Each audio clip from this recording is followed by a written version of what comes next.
Okay, so good morning or afternoon or evening, wherever you may be. And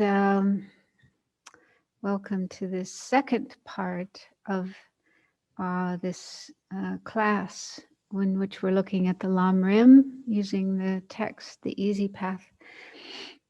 So we started off in April. We had 2 months, April and May. And during that time, we covered introduction to the Lam Rim, and we also managed to complete the first portion of the Lam Rim, which is called the small scope. And so in this second part of the course, we'll cover the second main section of the Lam Rim, the middle scope. And since we've already talked about refuge and anyway, I wasn't sure the people attending this course, how much knowledge and experience they had with Buddhism. So in the first part, we weren't doing prayers. So, wasn't sure if people understood the meaning of prayers, the purpose of prayers, and so on. But since we've already talked about refuge, the meaning of refuge, then I thought this time we can start doing prayers at the beginning of each class. So the purpose of the prayers is to help us remember why we're here and get into a good state of mind, have a good motivation. So the prayers will be shown on the screen and we can recite them together. While reciting the prayers, it's good if you can to imagine that the Buddha is in the space in front of you, made of light. So it's like a vision, an image of the Buddha made of light, very bright, clear, radiant, and radiating light, the light of his compassion and wisdom and all his other excellent qualities, sending this positive energy to ourselves and to all other living beings throughout the universe. The Buddha's mind is always aware of each and every living being with an attitude of compassion and love and dedication, wanting to help us be free of suffering, wanting to help us achieve happiness up to the highest happiness of enlightenment. So the Buddha is constantly aware of us with compassion and love and the wish to help. And so it's good to imagine. If you can't visualize, if it's difficult to visualize, you can just try to feel the Buddha's presence there in front of you with light flowing from the Buddha into yourself. So we'll recite the prayer of refuge and bodhicitta 3 times, and then a prayer called the 4 immeasurable thoughts, expressing love, compassion, joy, and equanimity for all living beings. And then we'll do the 7 limb prayer, short mandala offering, and then some recitation of the Buddha's mantra while imagining this light flowing into us.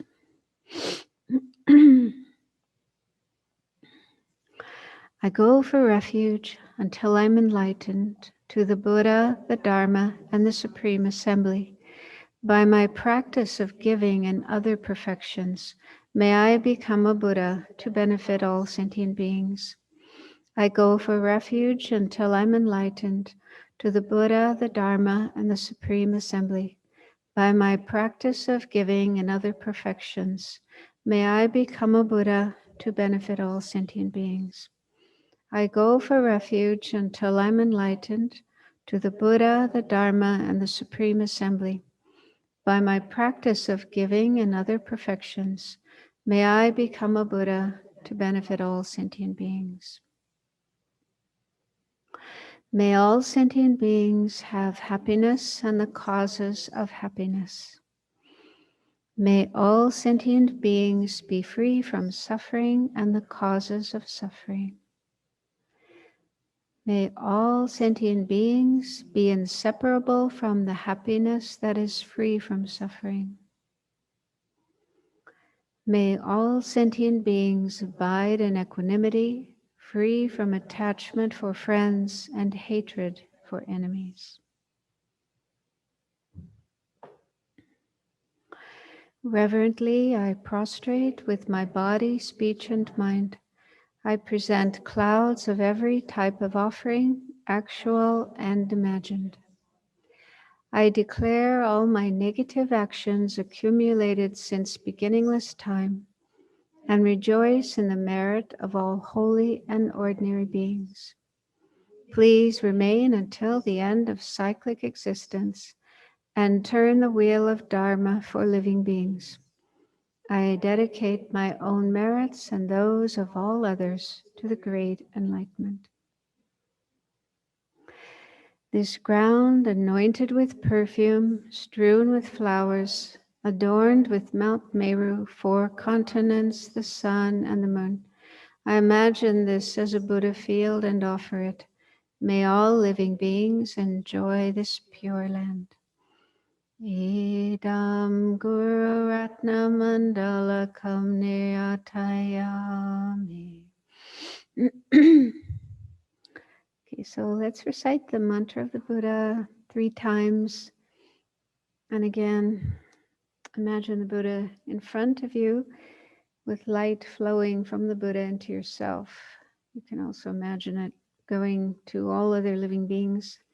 And as the light enters you, imagine that it purifies whatever negative energy there may be in your body and mind, including all the afflictive emotions, the delusions, and all our karma.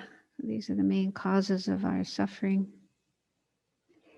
And it nourishes our potential to attain all the positive qualities, love, compassion, wisdom, and so on, so that our minds can become like the mind of the Buddha.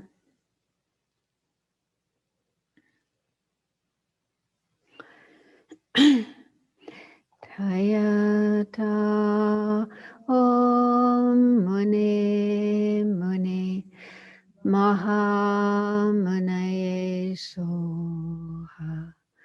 Tayata Om Muni Muni Maha Munaye Soha. Tayata Om Muni Muni Maha Munaye Soha.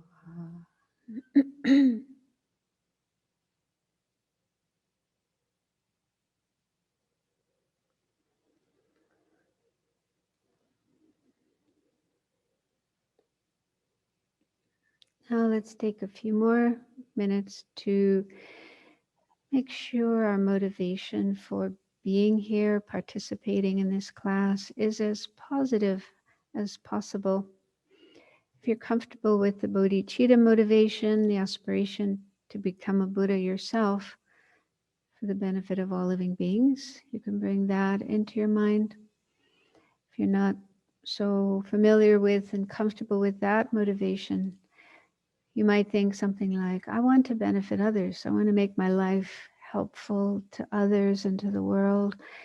And I realize that I need to work on myself and work on decreasing negative attitudes like anger and self-centeredness and attachment, and increase positive qualities like love and compassion and wisdom. And so that's why I'm here participating in this course, to help bring about a positive transformation of my own mind so that I can be more beneficial for others. So those are just suggested motivations. You can bring to mind whatever thoughts and whatever words work for you to generate a positive altruistic motivation.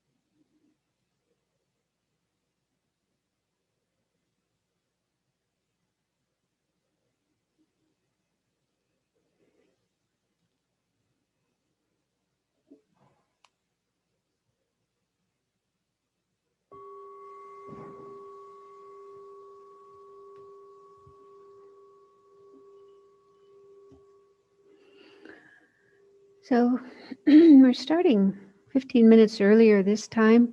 Hopefully that will give us some time to do some meditation at the end, if I can stop myself from talking too much. So let's get into the material for today. Again, there's a slideshow, and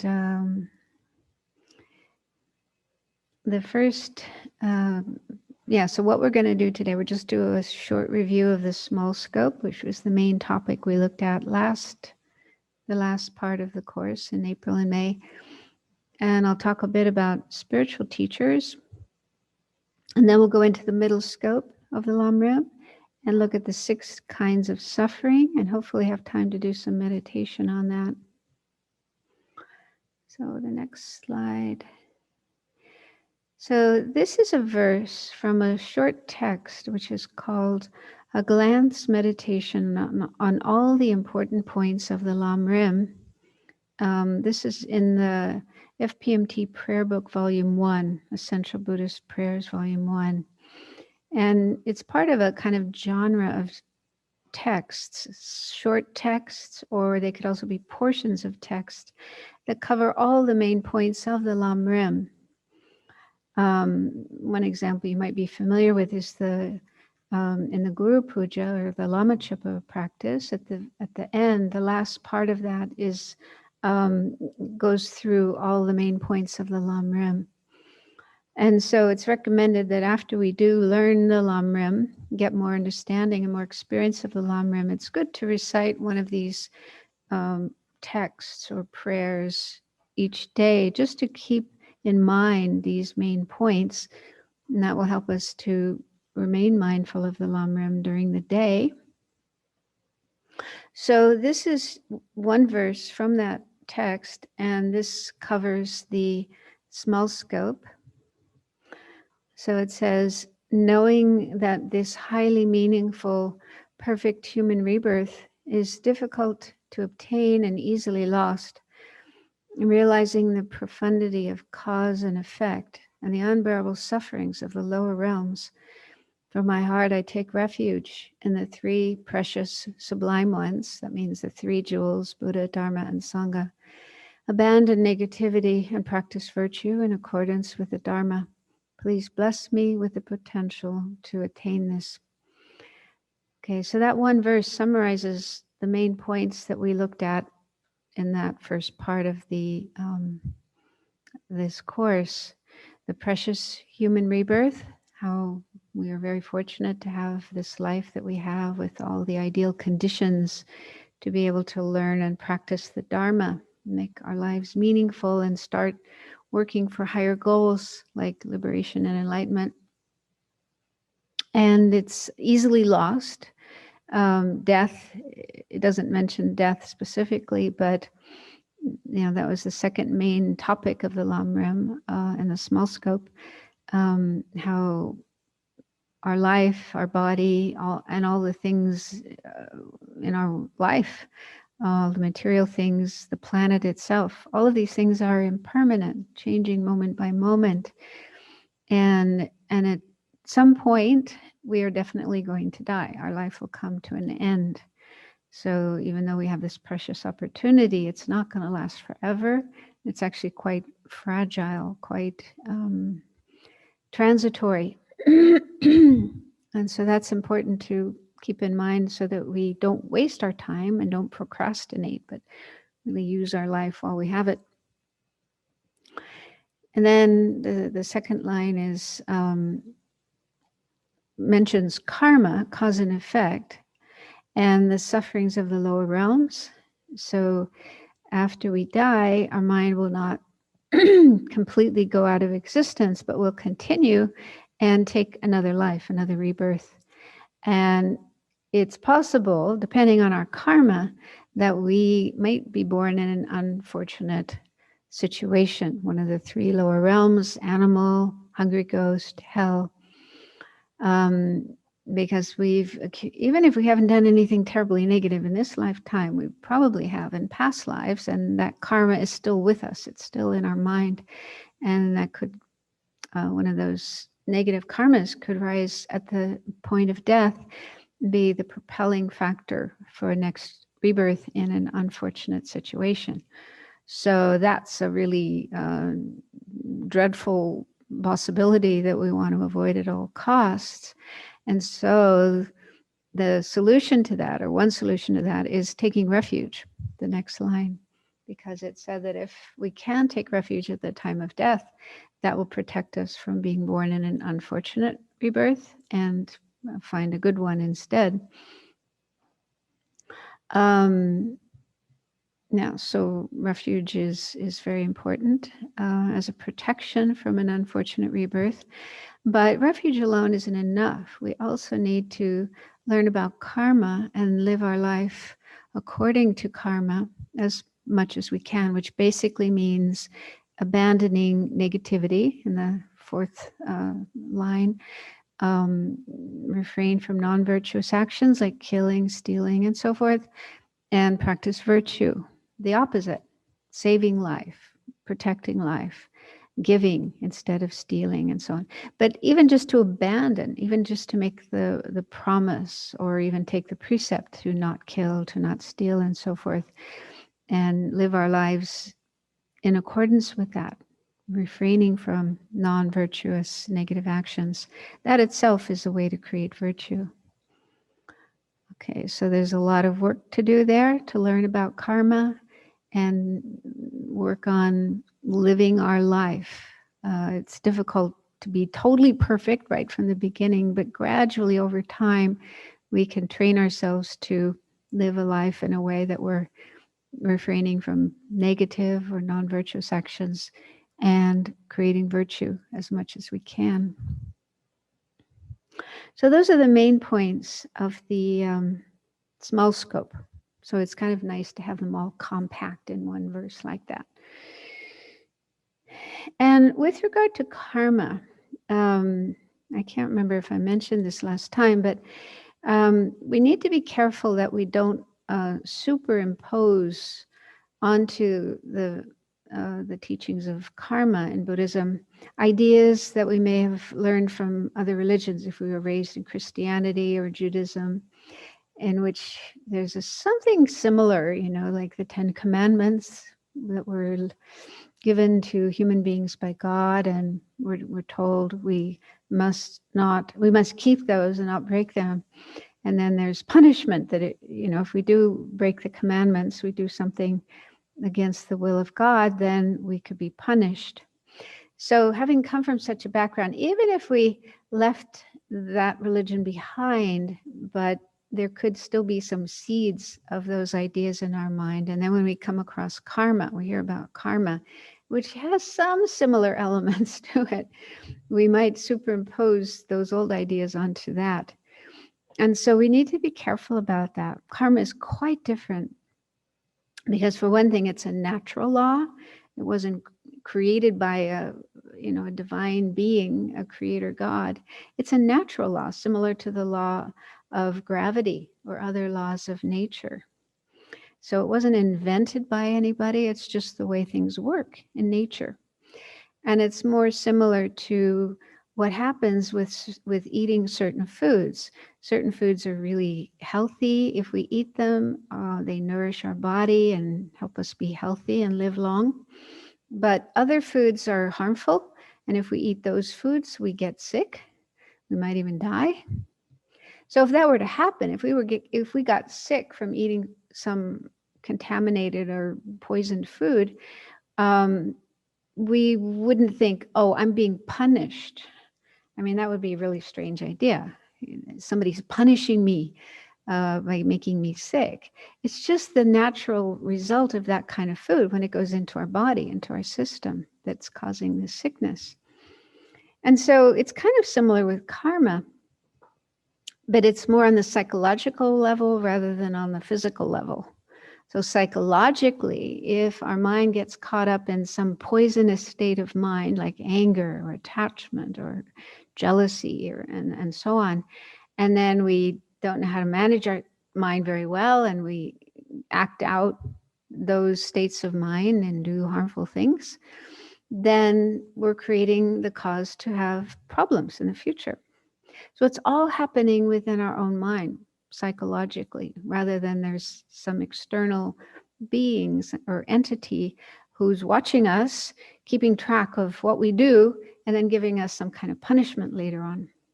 So be very, very careful to keep those two views separate. Karma is not at all like the ideas in other religions of punishment, retribution, given by some external being. So the important thing we need to take away from this is we are responsible. We are the creator. You know, each one of us is the creator of our own experiences. So whether we have happiness, good experiences, or we have suffering, bad experiences, it's up to ourselves. It's up to our own mind and also our actions, the behavior that we do. So the responsibility is on oneself rather than something out there. Okay, so having gone through the small scope, we're ready to move on to the middle scope. But before doing that, I'd like to talk a bit more about the topic of relying on a spiritual teacher, because this is actually at the beginning of traditional Lam Rim texts, because as I mentioned before, Lam Rim texts, Lam Rim teachings are really meant for people who already are very familiar with the whole Buddhist path and accept the Buddhist teachings and want to follow the path. And so they want to know, okay, what do I need to do? Starting from point A. And so for people like that, it's appropriate to talk about spiritual teachers right at the beginning. But I skipped over that section because I thought some of the people attending this course might be new to Buddhism and still exploring Buddhism and trying to figure out, is this what I want to do or not, and aren't ready aren't at the point of wanting to take on a spiritual teacher. But now that we have learned some of the basic points of the Lam Rim, some of you might feel more inclined to start practicing it. And so I thought it might be a good time to look at more about this topic of spiritual teachers. And so there's a number of different points in the topic of relying on spiritual teachers. One of them is the benefits, which will help us feel inspired to search for a spiritual teacher and make a connection with a spiritual teacher. But even before that, there might be the question in some people's minds, like, do I really need a spiritual teacher? Why do I need a spiritual teacher? There's plenty of books I can learn from. I can read books. I can learn all about Buddhism online, lots of material online. So do I really need a teacher? So it's good to think about that and how in our ordinary life, even when it comes to learning simple things like how to cook an egg, how to drive a car, how to use a computer, how to build something, a table or a house, we need to find someone who can teach us these things, someone who is knowledgeable and experienced and skilled in those areas. So we can just think about our own experience in life and how the things that we know how to do, we learned from others in most cases. There's just few things we can learn on our own, looking at a manual or an online tutorial. But most of the things we rely on a teacher to learn them and get good at them. And so it's similar with the Dharma. In order to practice the Dharma, because the Dharma is not a physical thing, like cooking an egg or building a house. It has to do with our mind, this internal aspect of our being, our thoughts and so on. And it's much more subtle than physical things. So it's much more difficult to understand our mind and be able to recognize aspects of our mind that are helpful, those that are harmful, and also to know how to work with our mind, how to manage our mind. And the higher goals in Buddhism are attaining amazing states of mind that most people in the world have no idea about. liberation from all suffering and the causes of suffering, and full enlightenment, Buddhahood. I mean, to be able to achieve those states of mind on our own without anyone teaching us and guiding us, yeah, good luck. It's very unlikely that we would be able to achieve those states of mind. So there's a certain amount of Dharma in Buddhism we can learn from books and get some intellectual understanding of the Dharma and of the path to enlightenment. But we need more than that. We need to attain actual realizations. And to attain those, we do need a teacher who has knowledge, who has skill, who is living in accordance with the Dharma. And that way also giving an example, a living example that, yeah, it is possible. These wonderful qualities do exist. They are possible. Here's somebody who's doing them and who's embodying them. And then we can feel, yeah, I can do that too. Okay, so that's something to think about if you do have doubt about the need for a teacher. And then there's a number of initial points like what kind of qualities to look for in a teacher. How do I know if somebody is a suitable teacher or not? So we'll look at that next. But I thought to start with the benefits that are mentioned in the Lam Rim of having this relationship with spiritual teachers. So the first is you'll get closer to Buddhahood. So that's because the teacher is teaching us what is Buddhahood or enlightenment or awakening and what we need to do to get there. So once we learn about that and start practicing that, we're naturally going in that direction. And the second one is the Buddhas are pleased. And so we can think about this in a way like parents with children. The way that the Buddhas feel towards us is similar to the way parents feel towards their children. Parents naturally want their children to do well in life and do the things that will bring happiness and well-being and avoid the things that will bring harm and problems. And so, when parents see their children engaging in their schoolwork, doing their homework, and associating with other children who have positive qualities and good behavior and so on, the children will be happy. But on the other hand, if the parents will be happy. But on the other hand, if the parents see their children, not doing their homework and getting into misbehavior and getting close to other children who may have bad habits and, maybe in a gang and fighting and taking drugs and so on, parents are going to be worried. They're not going to be happy seeing that. And so it's kind of similar with the Buddhas. When they see us misbehaving and going in not good directions, they're not going to be too happy or too pleased. On the other hand, if they see us getting close to spiritual teachers who are living a good life, who are very ethical, wise, compassionate, teaching the Dharma, so we're getting close to such people and learning from them and trying to practice them, what they teach, then naturally the Buddhas are going to be pleased because they know we're then going in a good direction. Number 3 is you won't be harmed by beings with bad intent.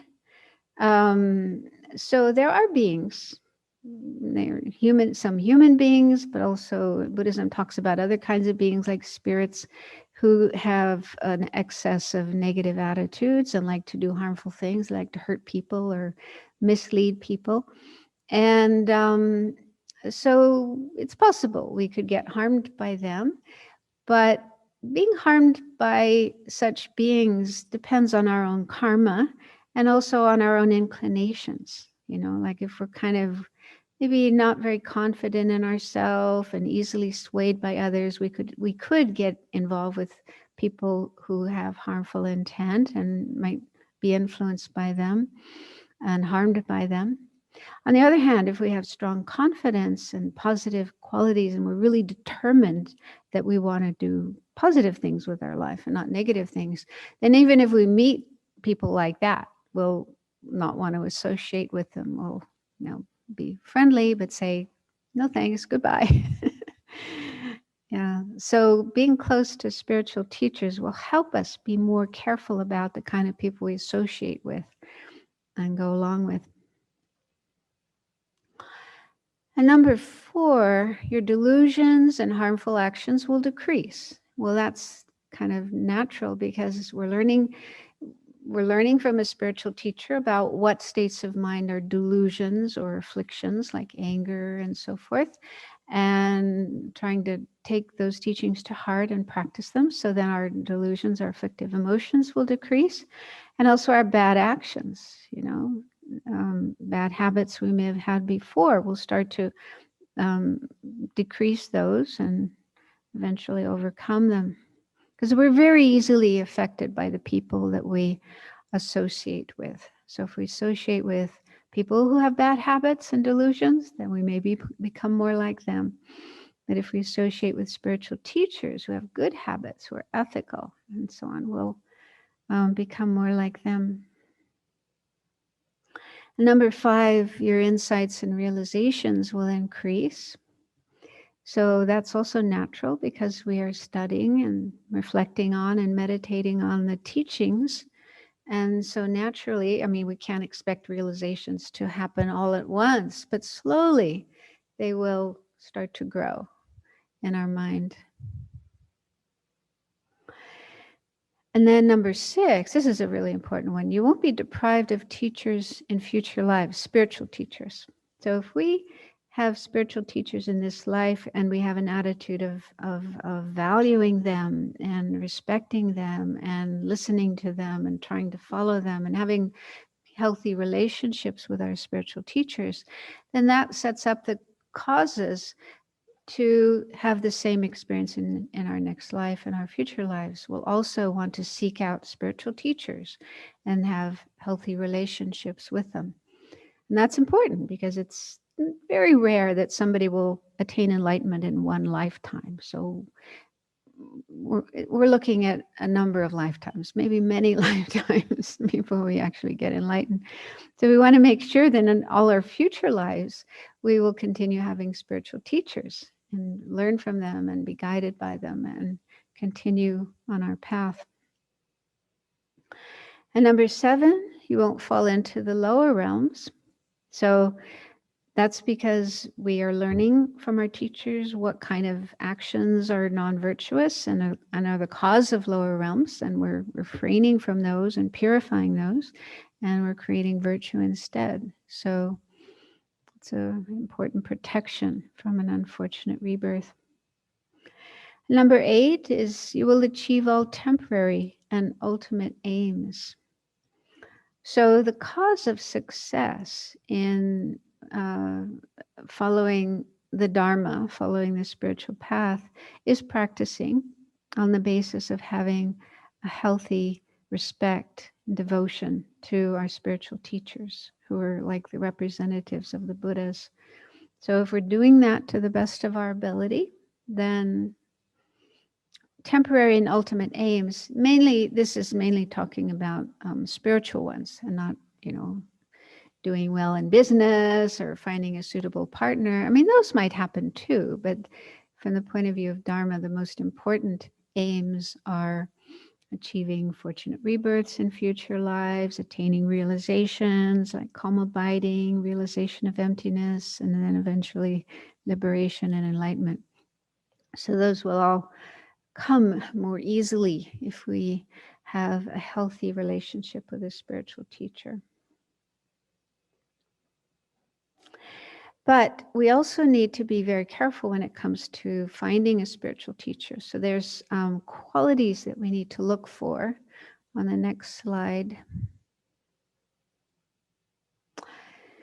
Okay, so there's this list of 10 qualities in a text, Mahayana Sutra Lamkara, the Ornament of Mahayana Sutras by Maitreya Buddha. And so this is specifically in the Mahayana tradition. So if you want to follow the Mahayana path to enlightenment, Buddhahood, then you should try to find a teacher who has these 10 qualities. So the first one is subdued mind through ethics. That means the teacher should be someone who's who has very good ethical conduct. If the person has vows or precepts, if they're a monk or nun, or even if they're a lay person with 5 precepts, they need to be keeping their precepts properly, not breaking them, disregarding them. And there's other kinds of precepts as well, bodhisattva precepts. Yeah, so in the Mahayana, those are the main ones. So that's extremely important. And unfortunately, we do hear stories of teachers who they may be very knowledgeable and very charismatic and so on, but when it comes to their ethical behavior, there's some things to be desired there. And so, I mean, again, we're so influenced, we're so easily influenced by the people we associate with. So if we associate with a teacher who doesn't have good ethics, we may take up the same habits ourselves. Yeah, if our teacher is lying and cheating and being dishonest with money and so forth, then we might think, well, my teacher's doing that. That's okay. I can do it too. So we may pick up the same bad habits ourselves. And ethics is an extremely important part of the path, the spiritual path, to be able to achieve the goals of enlightenment and so on. And number 2 is they need to have a pacified mind through concentration. So they need to have trained their mind to have concentration when they're meditating and when they're studying and so forth. And the practice of concentration enables the mind to become very pacified, very peaceful. And 3 is thoroughly pacified mind through wisdom. So the teacher ideally is someone who's gained a realization of emptiness, or at least the selflessness of persons, a coarse level of emptiness, selflessness of persons. And that realization has a profound effect on the mind, really pacifies and even eliminates a large chunk of the disturbing emotions. So it's difficult to know. I mean, the question we often have is, how do we know if the teacher has these realizations or not? Well, it is difficult to know, but we can see by their behavior. We can observe their behavior, how they behave, and that can give us a clue to their inner experiences. And also when they teach, if they are teaching in a way that we can feel it's coming from experience and not just intellectual knowledge, and they're really walking their talk. They're living in accordance with the way they teach. And number 4 is more knowledge than you. So ideally, the teacher knows more than we do, has studied more than we have, so that we can learn from them. But even if that's not the case, we may have studied something that the teacher hasn't studied, but that shouldn't be a cause for us to be, have a critical attitude or look down on them, because, yeah, we can always learn from other people. So we should be humble and open, have an open mind to learning from our teacher. Number 5 is perseverance. So they don't give up easily, but they're very enthusiastic about teaching and helping sentient beings. And number 6 is a wealth of scriptural knowledge. So ideally we find a teacher who's studied, has a lot of knowledge about the scriptures, the Buddhist scriptures, the Buddhist teachings, and the commentaries by the Indian and Tibetan masters, so that we can learn from those teachings. And number 7 is having realized emptiness. And the difference between this one and number 3 is more the wisdom of selflessness of persons, the emptiness of persons. And number 7 is the selflessness of phenomena. So being able to extend that awareness of emptiness to all phenomena. So again, it's difficult to know for sure if the teacher has this realization or not, but at least they have a good understanding of it and they can explain it well to us. And number 8 is being skilled in teaching Dharma. So that's important too, because you may have a teacher with a lot of good qualities and even realizations in their mind, but not everyone is able to explain things well. And so, you have the person with all this knowledge and experience in their mind, but when it comes to talking and explaining things, they may not be so skilled at that. So that's really helpful to have that skill.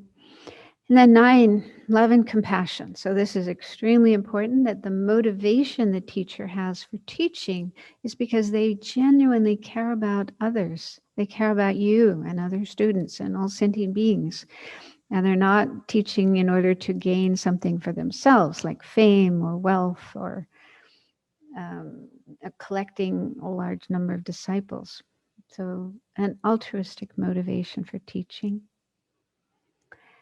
And then number 10, having abandoned discouragement in teaching Dharma. So what this means is some students are very quick, can quickly pick up things, understand things the first time they hear them. Other students are not so quick and they have to hear things again and again and again and again. So it's important for a teacher to have patience, to have fortitude, to have, this courage to continue teaching, even the slow ones. I heard this beautiful story about Lama Zopa Rinpoche. One time he was up in the mountains in Nepal, the area where he comes from, and one local man came to see him and told him about some negative action that he did and wanted help to purify it. And so Lama Zopa Rinpoche advised him to do the Vajrasattva mantra, but the man didn't know the Vajrasattva mantra, and he also couldn't read. And so Rinpoche had to teach him the Vajrasattva mantra. You know how long it is. It's like 100 syllables. He had to teach him this mantra, and the man would repeat it, slowly, slowly, again and again, until he knew it by heart. And I figure that probably took hours. So for me, that was just so beautiful that Rinpoche had that, dedication and patience to help this one person, to spend hours helping this one person learn that mantra. So that's just an example of how, it's important for a teacher to be very caring and dedicated even to students who are a bit slow. So it said that if we can find a teacher with all 10 of these qualities, that's great. That's fantastic. But that may be difficult.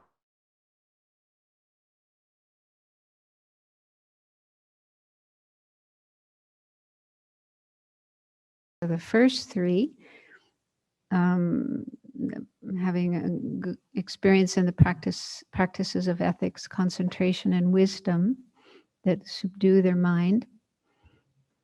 And then number 9, having love and compassion, having that as their motivation for teaching. And then let's see, we've got a different number. Number 7, having a realization of emptiness. So 1, 2, 3, 7, and 9. Those are the most important ones. And then they also say in the teachings that if you can't find a teacher who has those 5 qualities, then there's a list of 3 qualities to look for. That the teacher has more good qualities than faults. So even if they still have some faults, their good qualities outweigh their faults. And second is more concern for others than for oneself. So even if they still have a certain amount of self-centeredness, but their concern for others is greater. And number 3 is more concern for future lives than this life. So that's really important too, that they are, advising their students to be concerned for future lives and not just be concerned about this lifetime. So that's as much as I'll go into this topic for now. We'll go into it more in future classes, but it's good to contemplate these points and think about what would happen if you found a teacher who didn't have these qualities, especially the most important qualities, and maybe even has opposite qualities, such as, lack of good ethics. So how disastrous that could be. And so that can help you to understand the importance of these qualities. And so it's said that we should really take our time when it comes to looking for spiritual teachers. We shouldn't rush into making a connection with a teacher before we get to know them well and also see them in different circumstances, because they may behave one way when they're sitting in the teacher's seat and teaching, and they may look really, pure and holy and charismatic, and, we might get quite excited about that teacher. But then outside of that situation, in other situations, when they're, dealing with people in an ordinary activities, then they may show other qualities. So it's good to see a teacher in different situations and see how they behave, and if their behavior is consistent. And so they recommend at least spending a couple of years getting to know a teacher, observing them in different situations before we make the decision to take someone as our teacher. And we also need to check if we can be in a relationship with that teacher, because there may be a person who has excellent qualities, but we may now feel like personality-wise, we just don't fit. So we have to be able to be comfortable with that person and go to them, when we need help, and so on and so forth. So that's something else to check. Can I really be in a relationship with that person? Okay, so we'll leave that topic for now, and we'll start looking at the middle scope. Okay, so this is the second of 3 major parts of the Lam Rim, and this is just a sort of summary of the main points of the middle scope. So the first bullet point says, by practicing the small scope, we can obtain a good rebirth in the next life as a human being or as a deva. Devas are beings living in heavenly realms like paradise. So if we follow the teachings of the small scope, we'll be creating virtue, and that will enable us to have a good rebirth. And that's great, because it means we won't fall into one of the unfortunate realms where we have a lot of suffering and problems. But we will still be in samsara, or cyclic existence. So even if we're born in a fortunate realm, we're still in samsara, and samsara is compared to a prison. Sometimes they say it's like a big ocean of suffering, but I really like the idea of a prison. It's more kind of powerful. Nobody likes being in prison. Nobody, even animals, they don't like being in cages. We like our freedom. And so being in samsara is like being in prison. And it's an unpleasant, unsatisfactory situation, and one where there are a lot of problems, a lot of painful experiences that we have to go through again and again. So samsara is not a nice situation. And the next slide, when we get to the next slide, I'll explain more what is samsara. And so ideally, we need to generate the wish to be free of samsara. We have to have this attitude, I want to get out of samsara. I don't want to stay here. I want to get out, and to attain liberation or nirvana. That's the alternative to samsara, freedom from samsara.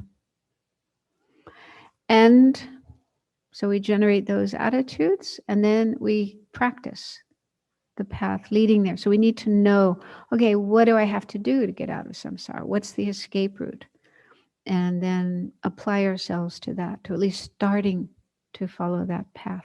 So those are the main topics that are included in the middle scope of the Lam Rim. And we'll go through these slowly. And in a way, the middle scope is an extensive explanation of the Four Truths, Four Noble Truths.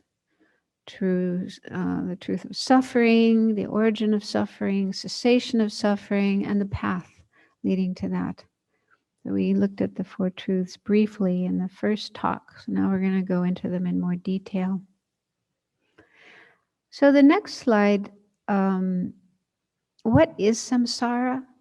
People sometimes get the idea that samsara is like a physical place, a physical situation. We talk about being in samsara as if, you know, it's out there surrounding us and we are inside of it.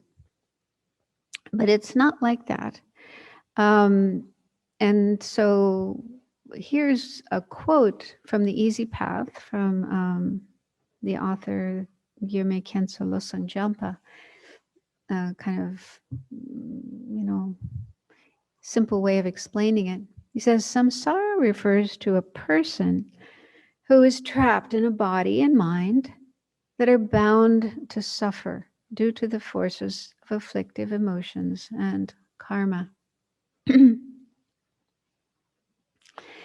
And a more technical explanation of samsara that's found in the text, for example, Dharmakirti, Indian master, he says samsara is our psychophysical aggregates, which basically means our body and mind, this body-mind situation that we have, which is controlled by karma and afflictions.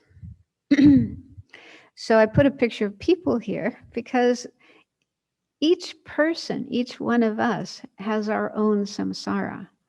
Samsara is right here. It's our body and mind. This is samsara. So there's actually many samsaras, individual samsaras. And it's a body and mind that is not free from karma and afflictions. Afflictions like anger and greed, attachment, jealousy, but mainly ignorance. The main affliction is ignorance, ignorance of the true nature of things, ignorance that believes in a mode of existence, which in fact doesn't exist. And there are different Buddhist schools who will explain this point differently. What is the ignorance that keeps us in samsara? That's the root of samsara. But according to the Prasangika school, which is the one most Tibetan lamas follow, it's ignorance that believes in inherent existence. So inherent existence, true existence, objective existence.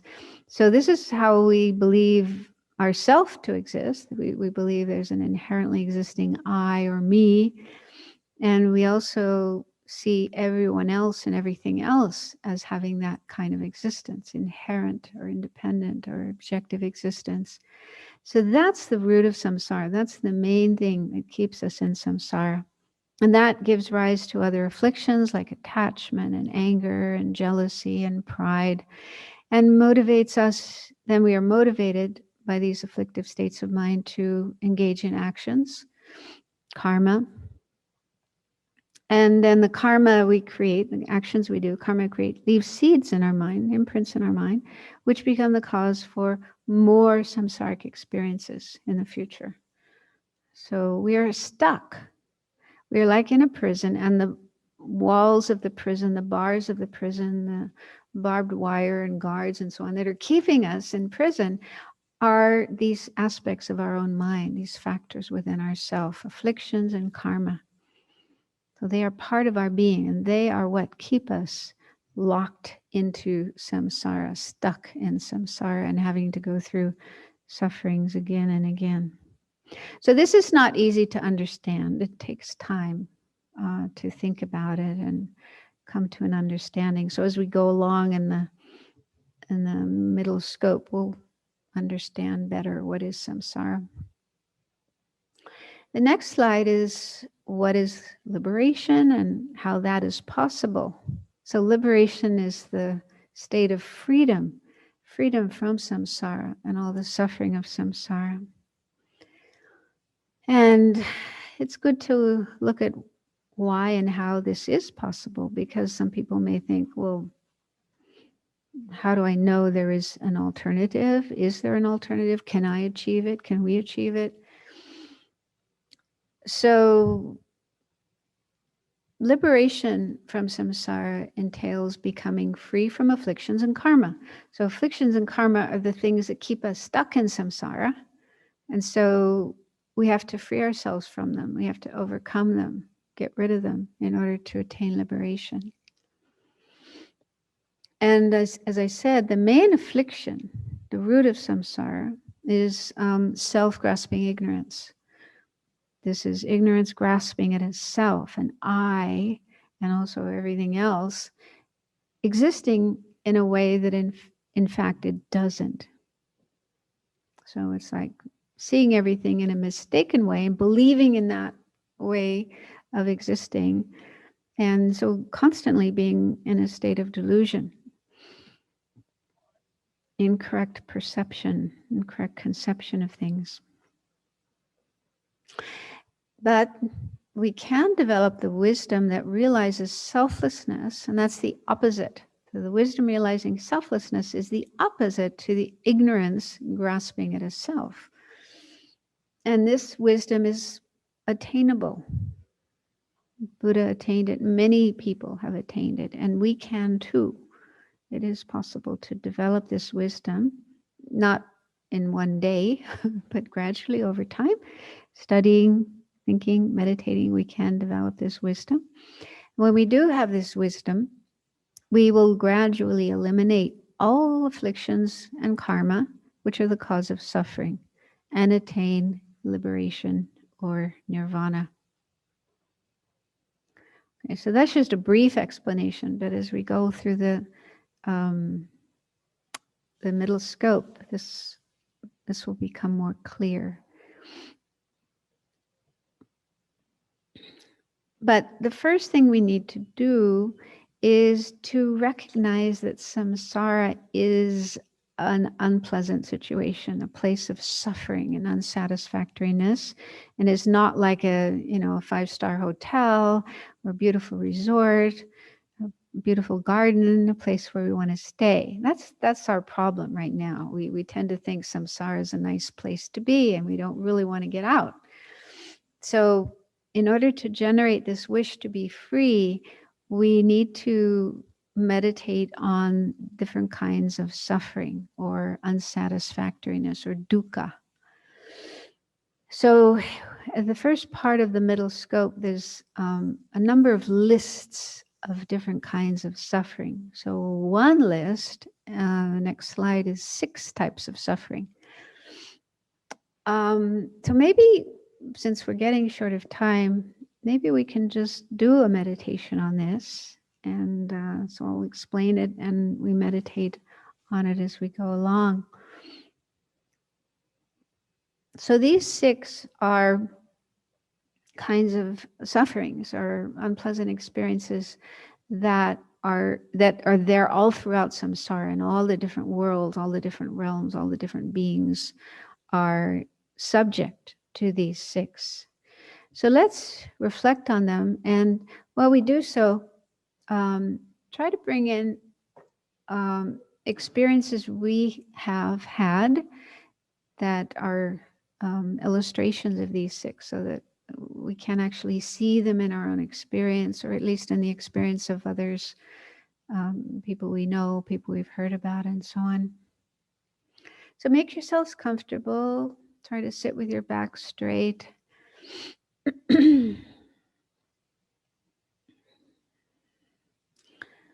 You can close your eyes all the way if you want, or leave them open a little to let some light come in, because that helps to stay awake and alert, not fall asleep.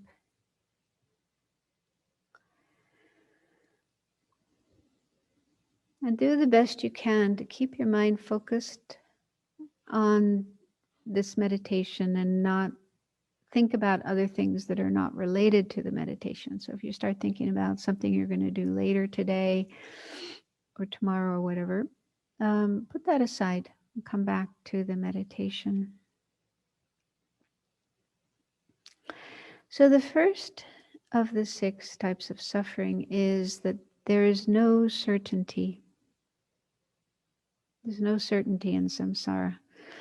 So, for example, we make plans and we have hopes and dreams about the future, what we want to do in the future, what we want to happen in the future.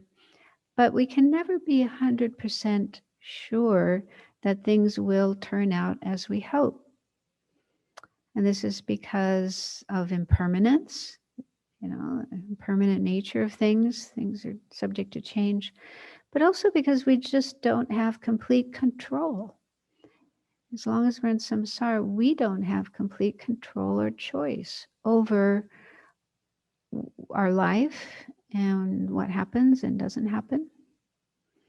So this past year and a half with the pandemic has really brought this home to us. I'm sure everyone has had to make changes in their plans. Things didn't turn out as you planned, and other things happened that you didn't plan for and you didn't want to happen. So just bring to mind experiences you yourself have had or you've heard of from other people to illustrate this fact of uncertainty. Things are just not certain.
The second suffering is there is no satisfaction. So it's natural that we want happiness, pleasure, good experiences. And there's nothing wrong with wanting happiness. We deserve to be happy. But the kind of happiness or pleasant experiences we have in samsara are not satisfying because they don't last. They may last a few minutes, maybe a few hours, few days, but eventually they cease, they stop, and we're still left feeling unsatisfied. So try to bring to mind an example you've had of this where you wanted something very much, you worked very hard to get that thing, thinking it would bring happiness, but then even you did get it, your happiness lasted only a while and then faded, and you became dissatisfied.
The third is that we have to die again and again. So death is something people don't look forward to. In fact, we usually feel dread and even fear about dying. Death isn't always a terrible experience, but still, we probably feel it would be better not to have to die. So even going through one death can be quite difficult, quite challenging. But what happens in samsara is we have to go through this again and again. So we have many, many lives, one after another. Maybe we have very wonderful lives, lots of friends and possessions and experiences. But then eventually that life comes to an end and we have to leave it all behind. And just our mind, our consciousness goes to the next life to start all over again. So we've already been through this many times, countless times, and we will continue to have to die again and again as long as we're in samsara.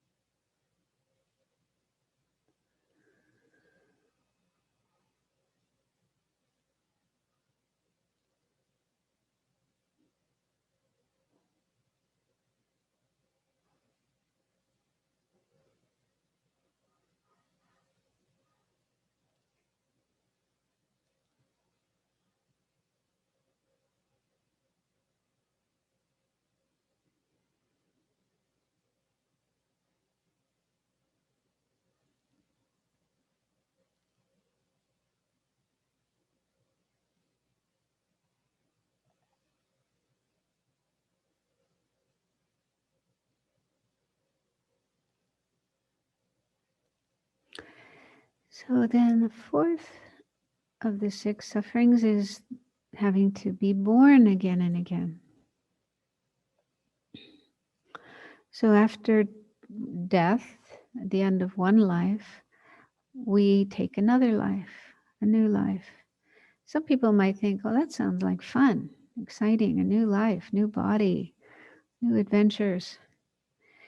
But there's no guarantee that this new life will be a wonderful one. If we just think about some of the human beings in this world, and even as infants, they're born into extremely difficult conditions, like in a refugee camp or in a place where there's war or famine, not enough food to eat, or a family where there's abuse or drug addiction, alcohol addiction. So lots of children are born into really difficult circumstances right from the beginning of their life. They have a lot of suffering. And so birth doesn't necessarily mean something wonderful, a new wonderful life. And then we're still in samsara. We're still trapped in this prison and not really free to experience the genuine happiness and peace that we have the potential to experience.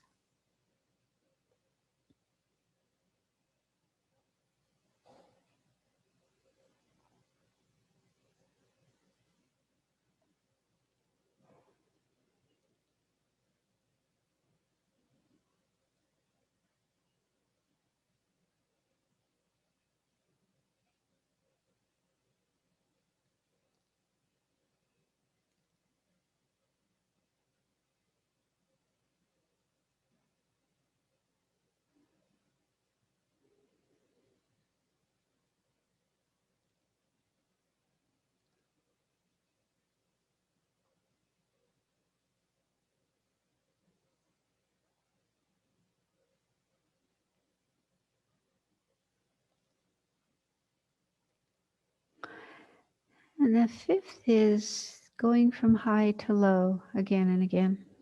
This can happen from one life to the next. In one lifetime, we might be in a really high position in terms of wealth, in terms of status, in terms of the realm that we are in.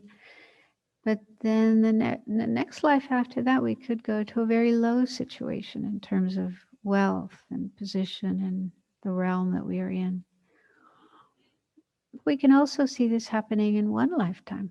Lots of stories of people who at one point in time may enjoy a lot of fame or wealth or status, but then circumstances happen. Maybe they do something illegal, or maybe they're falsely accused. They may find themselves in prison and stripped of their wealth and their titles and so on and so forth. Or they just fall down because somebody else has replaced them in the top position, like the best athlete or the best singer, the most popular film star, and so on. So this is again something that happens in samsara. We may be in a high position for a period of time, but we can't stay there forever. Inevitably, we fall to a lower position.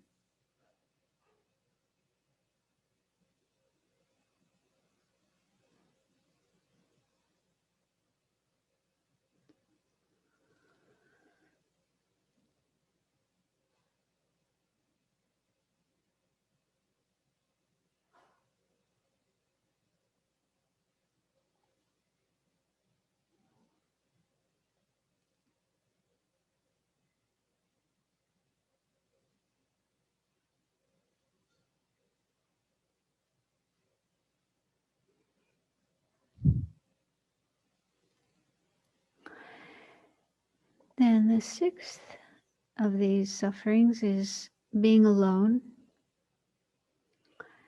It's said that at important points in our life, the moment of birth, the moment of death, and at times of great suffering, we may be in pain or physical pain or mental pain. So at those times we are alone. Even if there are people around who care about us and would like to share our experience, but they can't. The experiences we have are unique and individual and experienced just by ourselves alone. No one else can really share that experience, understand what we're experiencing. This is especially true at the time of death. When we die, we leave this life, all our friends, our family. Nobody can go with us when we pass from this life to the next.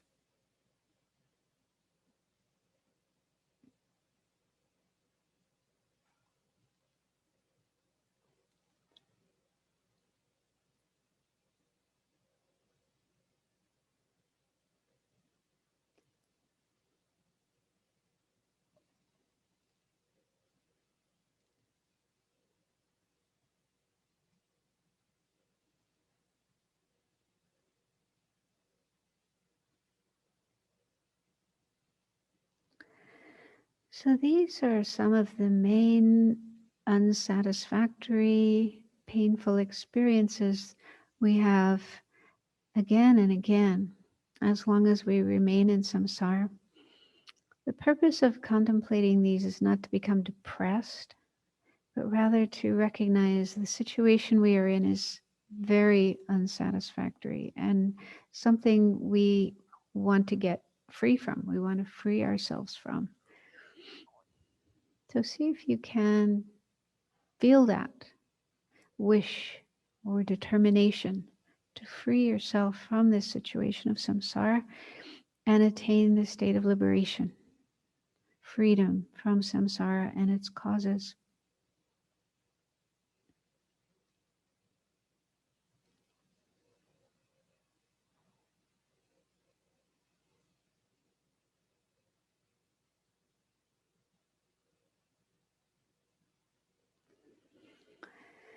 And now we'll recite some dedication verses to dedicate the merit, the positive energy from doing this meditation and this whole session. So we share the merit with all other beings, wishing them to be free of suffering and achieve perfect peace of enlightenment, and also dedicate for the long lives of our spiritual teachers. Due to the merits of these virtuous actions, may I quickly attain the state of a Guru Buddha and lead all living beings without exception into that enlightened state. May the supreme jewel bodhicitta that has not arisen arise and grow, and may that which has arisen not diminish, but increase more and more. Incomparably kind and supreme Tenzin Gyatso, the wish-fulfilling, wish-granting jewel, source of every benefit and happiness in this world, may you have a long life and all your holy wishes be spontaneously fulfilled. You who uphold the subduer's moral way, who serve as the bountiful bearer of all, sustaining, preserving, and spreading Manjunath's victorious doctrine, who masterfully accomplish magnificent prayers, honoring the three sublime ones, Savior of myself and others, your disciples, please, please live long. Okay, so try to do some more reflection on the points, especially those 6 types of sufferings. We did it very quickly now, but try to do it more on your own from now until next class and bring up more examples of experiences that illustrate these. So thank you. I'll see you next week. Thank you.